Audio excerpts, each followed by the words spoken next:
మొత్తానికి అయోధ్యలో దొంగలు ఉన్నారని తేలిపోయింది. నలుగురిని అరెస్ట్ కూడా చేశారు. కాకపోతే మొదటి నుంచి కూడా ఈ రామ జన్మభూమి పేరుతో ట్రస్ట్ నడుపుతున్న నేపథ్యంలో వాళ్ళ వైఫల్యం ఉందా లేదా అనేది ఇప్పుడు ఆ వైఫల్యం కనిపిస్తోందా? ఒక పూజారి చేసిన ఆరోపణలో లేదంటే ఇప్పుడు ఆయన ఇచ్చిన వాంగ్మూలం ఆధారంగానే మొత్తం బయటపడిందా? వాస్తవానికి ఇప్పుడు ఒక్కొక్కటి ఇంకా అందులో కొత్త కోణాలు వెలుగులోకి వస్తున్నాయి. సాక్సుల్లో పెట్టుకుని డబ్బులు తీసుకెళ్లిపోయేవారు, విరాళాలు తీసుకెళ్లిపోయారు అంటే అటువంటి ఒక లెక్కాపత్రం ఉన్నదని. నిజంగా అది చాలా పెద్ద ఆలయం. అయోధ్య అనేది చిన్నదేం కాదు. అలాగనే తిరుమలలో కూడా ఇక్కడ కూడా పరకామణిలో జరిగింది మొన్నటి వరకు, అది కూడా చూసాం. అంటే ఒక దేవుడు సొమ్ము తినేయడానికి అంటే ఇంటి దొంగలే సిద్ధమవుతారా? అంత వీక్ గా ఉంటాయా ట్రస్ట్లు కానీ, లేదంటే అక్కడ భద్రత సంబంధించిన వైఫల్యాలు కనిపిస్తాయి ఇలాంటివి జరిగినప్పుడు? అయోధ్యలో జరిగిన ఇష్యూని అసలు ఎలా చూడాలి? ఇది అంశం మీద చర్చించే ప్రయత్నం చేద్దాం. సరే, మొన్నటి వరకు ఓకే, అప్పుడు ఆయన కూడా యోగి అన్నారు, మనం అప్పుడు డిబేట్ పెట్టాం, 10 రోజులు అయితే అన్ని తెలుస్తాం, అలాగే సిట్ వేశారు. ఇప్పుడైతే తేలిపోయింది, విరాళాలు అయితే మాయమైన మాట నిజం, వాళ్ళు తీసుకెళ్లిన మాట నిజం. అంటే ఇక్కడ వైఫల్యం ట్రస్ట్దే చూడాలా, లేదంటే ఎంత పెద్ద ఆధ్యాత్మిక దేవాలయాలు ఇప్పుడు లోపలికి వెళ్ళేవాడు వేరే మతాన్ని ఎవరినో తీసుకొచ్చి ఆడు కూర్చోబెట్టరు, అందరూ హిందూసే ఉంటారు. దేవుడు అంటే అంత భయం భక్తి లేకుండా ఒక రూపాయి తీయడానికి చాలా భయపడతారు. అలాంటిది అన్ని వెండి బంగారం మాయం చేసేసి తీసుకెళ్లిపోయారంటే ఏంటి ధైర్యం? ఎలా చూడాలి? మీరు ఆ దొంగని పట్టుకుని ఇంట్రాగేట్ చేస్తూ అవసరమైతే దాన్ని ఏమంటారు, లై డిటెక్టర్ టెస్ట్ కూడా కాదు, నార్కో అనాలిసిస్ టెస్ట్ చేయండి, వాడి మనస్సులో ఏముందో తెలుస్తుంది కదా. దేవుడు ఇచ్చిన అవకాశం అంటాడు ఇది. అంతేనా? ఇంతకుముందు దొంగలు పట్టుబడ్డారు. నేను చాలా దొంగతనాలు చూసేది, గుళ్ళలో దొంగతనం.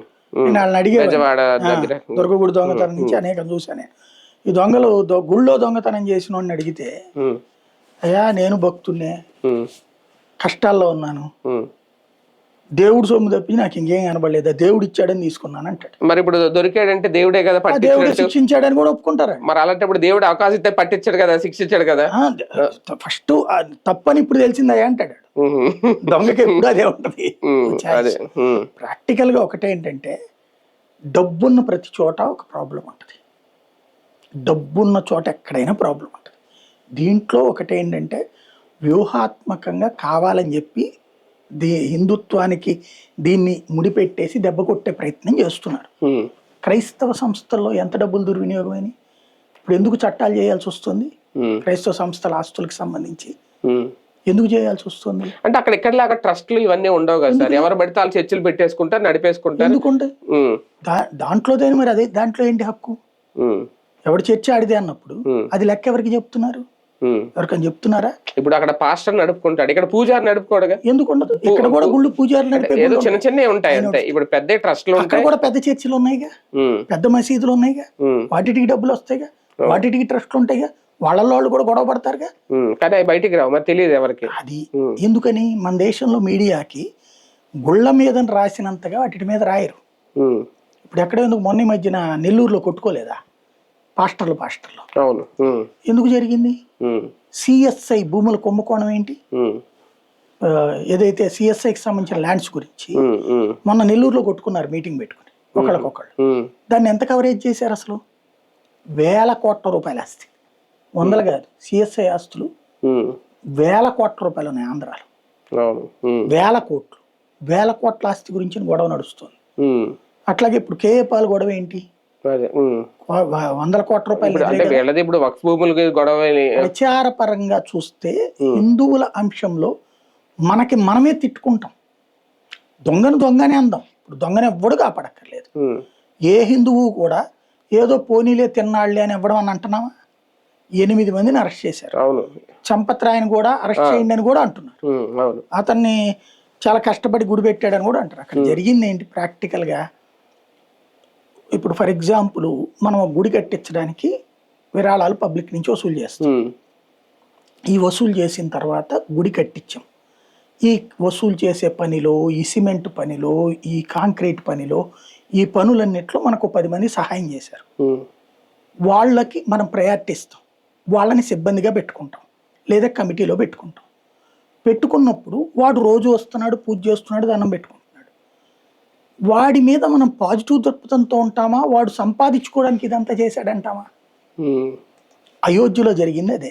అయోధ్యలో ఈ చంపత్రాయి కావచ్చు, మిశ్రా కావచ్చు, వీళ్ళు ఆ కన్స్ట్రక్షన్ వ్యవహారాలన్నింటిలో కీలక పాత్ర పోషించారు. అవును. వాళ్ళేం డబ్బులు తినలే ఇక్కడ. వాళ్ళు ఇలా వర్కర్లుగా, వీడికి ఆటో డ్రైవర్ ఆ టిన్ను యాదవ్ అని, వాడు ఆటో డ్రైవర్ గా ఉండేవాడు. అయ్యా నేను నీ వెనకాలే ఉంటానయ్యా, ఈ పనులన్నిట్లో చేస్తే రాముడికి దగ్గర నుంచి నాకు కృప దొరుకుతుంటే సరే రారా అన్నాడు. నెల నెల వాడికి జీతం ఇస్తున్నారు. వాడికి జీతం వచ్చిన తర్వాత అంతకుముందు ఆటో డ్రైవర్ గా ఉన్నప్పుడు విలువ ఎంత ఉంటది? అదే రామ జన్మభూమి ట్రస్ట్ లో చంపతరాయ్ గారి పిఏ గానో లేకపోతే చంపతరాయ్ గారి దగ్గర ఉండే మనిషి అంటేనో ఎంత పేరు ఉంటది? ఈ పేరు వచ్చినప్పుడు వాడు దాన్ని దుర్వినియోగం చేసుకోకూడదు. వాడు ఏం చేశాడు, అక్కడ డబ్బులు కలెక్షన్ దగ్గర చంపతరాయులు కూర్చోట్లా, నువ్వు వెళ్ళి చూడరా అన్నాడు. ఎందుకు? వీడు రామభక్తుడు, రాముడి భవన నిర్మాణంలో వీడు నిరంతరం కష్టపడ్డాడు. అక్కడ రాత్రి పగలు పనిచేశాడు. లారీ వస్తుంది రాత్రి అక్కడే పడుకోరంటే పడుకున్నాడు. వాళ్ళ బంధువుల్ని తెచ్చి పడుకోబెట్టుకున్నారు. పనులన్నీ వాళ్ళే చేశారు. పనులన్నీ వాళ్ళు చేశారు కాబట్టి వాళ్ళని నమ్ముతారు, భక్తితో చేశారు అనుకుంటారు. దాంట్లో డబ్బులు తినడానికి చేశారు అనుకోరు కదా. వాళ్ళకి దుర్బుద్ధి పుట్టింది. ఈ దుర్బుద్ధి పుట్టడం వల్ల వాళ్ళు సంపాదించిన దాని వల్ల తెలిసింది. తెలియగానే యాక్షన్ తీసుకున్నారు. ఇక్కడ ఇందులో ఏదో దాన్ని ఏదో కావాలని చెప్పి చేసే కుట్ర కాదు ఇది. వీళ్ళు కావాలని చేశారు దాంట్లో. ఇప్పుడు దాంట్లో మొత్తం విన్నాక నాకు అర్థమైంది ఏంటంటే, చూశాక చదివాక, ఈ చంపత్రాయ్ అనేటటువంటి ఆయన గుడి పెద్ద మనిషి. ఆయన ఏం చెప్తే అక్కడ జరుగుతుంది. ఎందుకు? ట్రస్ట్ మొత్తం ఆ కన్స్ట్రక్షన్ యాక్టివిటీ ఇదంతా ఆయనే చూసుకున్నాడు. వచ్చిన డబ్బులు ఇదంతా దాన్ని ఆ ట్రస్ట్ వాళ్ళకి లెక్కలు చెప్తుంటాడు. ట్రస్టీ చైర్మన్ చెప్తున్నటువంటి దానికి కాదనే పాత్ర ఎవడుంటాడు బేసిక్ గా? ఎవరికైనా సరే. మిగతా వాళ్ళందరినీ యాడింగే కదా. అతనికి ఆ ప్రయారిటీ ఇచ్చినప్పుడు అది వేల కోట్ల రూపాయలని అతనికి తెలుసు వ్యవహారం, 100 కోట్ల రూపాయల వ్యవహారం. అతను ఇప్పుడు డ్రైవర్ నుంచి ఆటో డ్రైవరు ఆటోలో తిరిగేవాడట మొదటి చంపత్రాయ్. తర్వాత కారు ఇచ్చారు. కారులో తిరుగుతున్నప్పుడు కూడా ఇతను పక్కన కూర్చునేవాడు, అంతా చూసుకునేవాడు. స్వామి స్వామి అంటుంటాడు, తిరుగుతుంటాడు. వాడికి మన మనిషేగా, నా మనిషే కదా అని నువ్వు వెళ్ళి అక్కడ దగ్గర ఉండి చూడరా అన్నాడు. చూసేటప్పుడు, సార్ అక్కడ సరిగ్గా చూడాలంటే మా బావని తెచ్చుకుంటాను సార్ అన్నాడు, మా అక్కని తెచ్చుకుంటాను సార్ అన్నాడు, మా ఇంటి దగ్గర సోన్సో కుర్రోడు సార్ అన్నాడు. ఇవి గవర్నమెంట్ దేవాదాయ శాఖవది కాదు కదా, ట్రస్ట్దే కదా. కాబట్టి ఏం చేస్తారు, సరే పెట్టుకోరా, ఎంత జీతం సార్ ఎంత అయ్యా, ఇట్లాగా అయిపోయింది. అట్లా పెట్టుకున్న వాళ్ళందరికీ ఉద్యోగాలు ఇప్పించాడు. ఇప్పుడు ఉద్యోగాలు కొమ్ముకోవడం కూడా అంటే అందులో కొమ్ముకోవడమే ఉంది. అది ఏమన్నా పెద్ద నోటిఫికేషన్ వేసి తీసుకునే ఉద్యోగం కాదు కదా. ఒక గుళ్ళో ప్రైవేట్ గుడి అది, వాస్తవంగా చెప్పండి ట్రస్ట్ గుడి అది చేశారు. ఈ వచ్చిన వాళ్ళందరూ కలిసి కుమ్మక్క అయిపోయి తిన్నారు అక్కడ. అది దేవుడి సొమ్ముని వీళ్ళు తిన్నారు. వాడు కూడా నాకు తెలిసి మొదట ఆ ఉద్దేశంతో చేసుకున్నాడు. అందులో ఉన్న ఏ ఎదవో మిగినైతే అది చూసాక ఎవడు మనల్ని పట్టించుకోవడానికి ఉన్నాక తిండం మిగిలింది. అది ఓవరాల్ వ్యవస్థకే ఏది 500 సంవత్సరాల పోరాటం వలన సాధ్యమైనటువంటి గుడికి మచ్చలేస్తున్నామని వీళ్ళు అనుకోవాలా. కామన్ గా అనుకున్నారు. ఇప్పుడు విజయవాడ దుర్గంలో దొంగతనం చేసినటువంటి సాహు అనేవాడు, వాడేదో ప్రముఖ పుణ్యక్షేత్రానికి సంబంధించినటువంటి ముక్కు పొడకలు ఇవన్నీ తీసుకెళ్తారు. మనకి దేశంలోనే ఒక సెంటిమెంట్ ఉంది, కలియుగం అంతం అంటే గనక ఆ ముక్కు పొడక దాకా నీళ్లు వస్తాయి అన్నటువంటి కాన్సెప్ట్ ఏదైతే ఉందో అంత చరిత్ర చదువు ఉండడు. పైగా వాడు బయట సార్ ఇప్పుడు, కానీ వీళ్ళ ట్రస్ట్ వాళ్ళు కదా. నేను అనేది వీళ్ళు కూడా ట్రస్ట్ వాళ్ళు కాదు, అక్కడ బయట పని చేసే వాళ్ళే దగ్గరకు వచ్చి పని చేసుకున్నారు. ఈ పని చేసేటప్పుడు వీడి దొంగ అయితే పెట్టుకోడు కదా, ఆయన పనోడని పెట్టుకున్నాడు. అంటే ఒక రకంగా వీళ్ళని ఇంటి దొంగలుగానే చూడాలి, వాడు బయట దొంగ సాహు అనేవాడు. దొరికారు, అరెస్ట్ చేశారు, శిక్షిస్తున్నారు, వదిలిపెట్టరు కదా ఇక్కడ. ఈవెన్ రేపో మాపో వాళ్ళ 2 3 బిల్డింగ్లు కూడా కూలగొట్టబోతున్నారు. ఈ డబ్బులతో ఇల్లు కడుతున్నారట, అది కూడా కూలగొట్టబోతున్నారు రేపు యోగి ఆదిత్యనాథ్. ఈడీ విచారణ చేయబడుతున్నారు. ఇక్కడ ఒకటే ఏంటంటే, దొంగని కాపాడితే తప్పు, దొంగ దొరక్కపోతే తప్పు. ఇంకోటి ఇక్కడ బీజేపీకి కానీ విహెచ్పికి కానీ ఆర్ఎస్ఎస్కి కానీ మంచితనం ఇక్కడ శాపం అవుతుంది. విహెచ్పి ముందే చెప్పిందంటే రాజీనామా చేయమని అతన్ని అయిపోయింది, చేశాడు. అది కాదు నేను అనేది. ఇట్లాంటిది ఇదే వేరే వాటిలో జరిగితే ఒప్పుకోరు మొండిగా. ఎవడు సమాధానం చెప్తాడు? ఒప్పుకోపోతే ప్రయత్నం చేస్తాం. ఎవడో అని ఆరోపించాడు అనుకోండి, వీడు దొంగనే వాడి మీద వేస్తాం మనం. మిగతా ఇప్పుడు కాంగ్రెస్ పార్టీకి సంబంధించి నేషనల్ హెరాల్డ్ రాష్ట్రంలో నొక్కేసింది అది.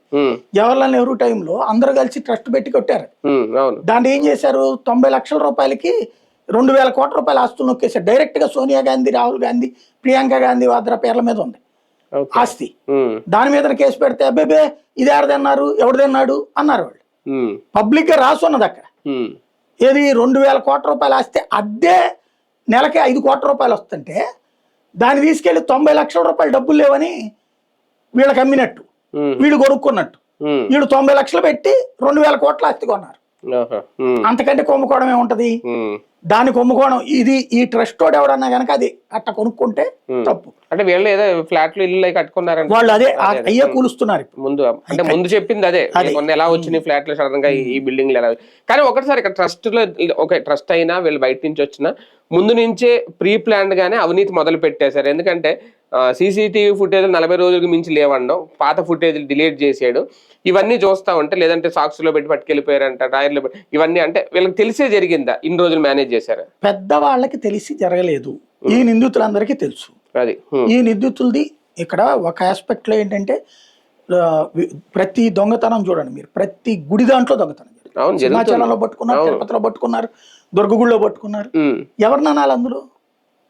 మామూలు వాళ్ళే చేస్తారు, అక్కడ సిబ్బందే చేస్తారు, బయట వాళ్ళు చేయరు, వీళ్ళకే సిబ్బందే చేస్తారు. అది ఎప్పుడో దొరుకుతారు, దొరికిన రోజున పాపాత్ముడు అవుతాడు, దొరకనంత వరకు మంచోడు అవుతాడు. ఇక్కడ ఒకటే ఏంటంటే ఈ దరిద్రులు చేసిన పని, వీళ్ళు తప్పు చేస్తూ ఇన్ని సంవత్సరాల హిందువుల యొక్క పోరాటానికి ఒక మచ్చ తెచ్చారు. దాన్ని అవతలోడికి మాట్లాడే అవకాశం ఇచ్చారు. ఈ మాట్లాడే వాళ్ళు ఎవరు కూడా రూపాయి చందా ఇచ్చిన వాళ్ళు కాదు. నేనే ఉన్నాను, అయోధ్యకి సంబంధించి నా వంతు నేను చేశాను, నేను అది ఎంత అని చెప్పను కూడా.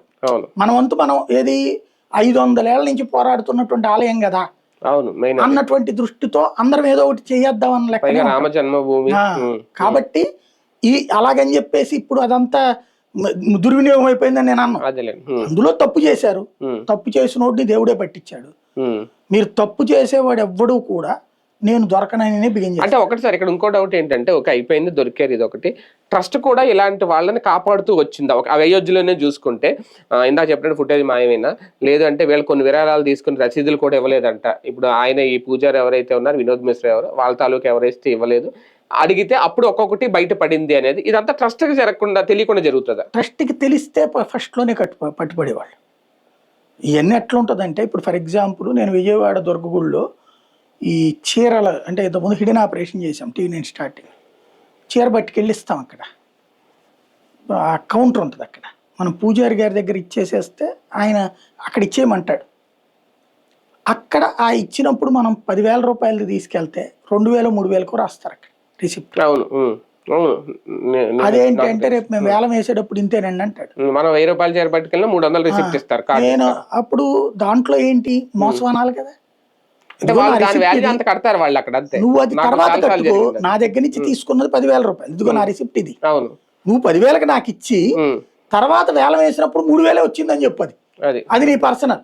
కానీ దాన్ని కొమ్ముకోవడం అంటే, ఇదిగో నా 10,000 చీరకి 3,000 లెక్క కట్టాడంటే 7,000 నొక్కేశాడు అంటావా? ఇట్లలో అయ్యే ఉంటాయి సమస్య. ఎక్కడెందుకు మీరు ప్రతి రిసిప్ట్ ఇవ్వలేదు కదా. ఇప్పుడు నేను మొన్న ఇచ్చానండి లాస్ట్ ట్రిప్, నేను హైదరాబాద్ నుంచి వచ్చేసాక దుర్గుడి దగ్గర ఆ పెళ్లి రోజుకో పుట్టినరోజుకో 10,000 రూపాయల రిసిప్ట్ ఇది ఇచ్చా, నా రిసిప్ట్ ఇచ్చారు. కానీ నాకు ఈ రోజు వరకు అవి రావు. అదే నేను ద్వారకా తిరుమల దగ్గర నుంచి వస్తాయి, నాకు ఇంకో గుడి దగ్గర నుంచి వస్తాయి. నాకు నేను వెళ్ళిన చోట ఏ గుడికి వెళ్ళినా ఆ ఏడాది అన్నదానంలో అది ఇస్తాను. అయితే రిసిప్ట్లు రావట్లేదు, ఇది నేను దుర్వినియోగం అయిందనాలా? నేను అక్కడ నేను తెలుసు నేను ఎవడో కూడా, కానీ నాకు ఇచ్చారు కూడా రిసిప్ట్. అక్కడ నోట్ చేయకపోతే నేనేం చేయాలి? ఇది ఆ చైర్మన్ అనాలా, లేకపోతే ముఖ్యమంత్రిని అంటామా, దేవాదాయ శాఖ మంత్రిని అంటామా? రిసిప్ట్ ఇస్తే లెక్కల్లో ఉంటాయి, రిసిప్ట్ లేకపోతే ఇంకా పక్కకి దాంట్లో కౌంట్ అవ్వాలి. అదే ఇప్పుడు రిసిప్ట్ వేరేది రాసేయకూడదు. ఇప్పుడు మొన్న బిల్లులు ఇక్కడ ఇదేది 50 రూపాయల టికెట్ 100 రూపాయల టికెట్ 5 దొంగ టికెట్లే ఇచ్చాం మీరు దుర్గుళ్ళు. ఈ చైర్మన్ ఇవ్వని అందామా? పట్టుకున్నారు, అరెస్ట్ చేయించలేదనుకోండి, వాళ్ళతో పాత్ర ఉన్నట్టు. ఇక్కడ కూడా వీళ్ళు అరెస్ట్ చేయించకపోతే వాళ్ళ పాత్ర ఉన్నట్టు, వాళ్ళని వద్దంటే, లేదా అసలు ఏం లేదని చెప్పినా తప్పు. మీకు ఈ ఆలయాల్లో వీటిట్లలో ఒక ఈగోస్ ఉంటాయండి. ఒకడికి పెత్తనం చేయాలనుకుంటాడు, లేదా చొరవగా తన వాళ్ళందరినీ తీసుకెళ్లాలనుకుంటాడు. అక్కడ ఎందుకంటే నేను సర్వీస్ చేశా. నేను గుళ్ళల్లో దాదాపుగా నా 10th క్లాస్ అయ్యి నా డిగ్రీ అయిపోయేదాకా 5 ఏళ్లలో కనీసం ఒక 40-50 సార్లు గుళ్ళల్లో సేవా కార్యక్రమాల్లో పాల్గొన్నాను. నీళ్లు పోయడాలు, క్యూ లైన్లు నడపడాలు, తర్వాత ఈ వీటిట్లో అన్నిట్లో. నేను ప్రతి చోట అబ్జర్వ్ చేసింది ఏంటంటే, ఈ కౌంటింగ్ వీటిలో నేను పార్టిసిపేట్ చేసేవాడిని. నేను ప్రతి చోట అబ్జర్వ్ చేసిన పాయింట్ ఏంటంటే అక్కడ చైర్మన్ తను ఒక హుందాగా ఉండాలనుకుంటాడు, కమిటీ వాళ్ళు ఎవరికి వాళ్ళకి వాళ్ళ మనుషులకి ప్రయోజనం జరగాలనుకుంటారు. అంటే మంచి పూజ రావడమో, మంచి భోజనం పెట్టడమో, మంచి గౌరవం లభించడమో అట్లాగే. ఈ అర్చకులు అట్లాగే ఫీల్ అవుతారు. ఒకేసారి వీళ్ళిద్దరు వచ్చినప్పుడు క్లాష్ అవుతుంది, లేదా అవతల వాళ్ళకి మంచి గౌరవం వచ్చి యువతల వాళ్ళకి సరిగ్గా రానప్పుడు ఈగో క్లాష్ అవుతుంది. వాళ్ళకి అట్లా చూసావు, నువ్వు నాకు ఇట్లా చూడలేదు అనేటటువంటి దానికి ఇదిగో నీకు వాడికి ఈ కారణం ఉందంటారు. ఇట్లాంటి చాలా జరుగుతాయి. అవి వ్యక్తుల లోపాలు. ఇప్పుడు ఇందులో ఖచ్చితంగా లోపం జరిగింది. అది ట్రస్ట్లో ఉన్నటువంటి చంపత్ రాయ్ యొక్క నిర్లక్ష్యం కాదు. అతని గురించి తెలిసిన ప్రతి ఒక్కళ్ళు చెప్పే పాయింట్ ఏంటంటే ఈగోయిస్టిక్, అహంగా ఉంటాడు. కానీ అది పని వల్ల వచ్చినటువంటి అహం అని అందరూ అనుకుంటారు.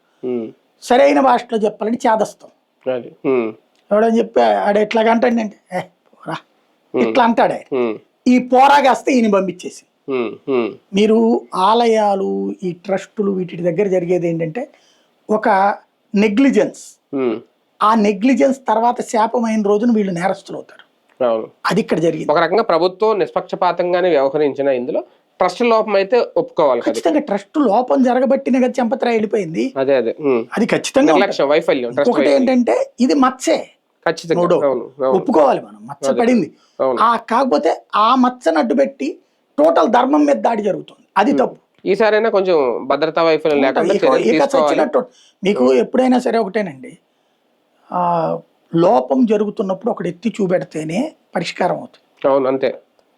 అది ఎత్తి చూపెట్టేటటువంటి సందర్భం దేవుడే సృష్టిస్తాడు, అంతే. అదే జరిగింది అనుకోవాలి ఇక్కడ. రైట్. ఐఐజీ విషయంలో మొత్తానికి ఒక క్లారిటీ అయితే వచ్చింది, ఏం జరిగింది ఏంటి అనేది. ప్రభుత్వం కూడా చాలా సీరియస్ గా తీసుకుంది, నిష్పక్షపాతంగా వ్యవహరించింది. అదే నేపథ్యంలో ఇక్కడి నుంచి ఎలా ఉండబోతోంది, ఎలాంటి జాగ్రత్తలు తీసుకుంటారు, ట్రస్ట్ వైఫల్యం ఖచ్చితంగా ఒప్పుకోవాల్సింది. ఇక్కడి నుంచి ఇలాంటివి జరగకుండా ఏం చేస్తారు చెప్తాం.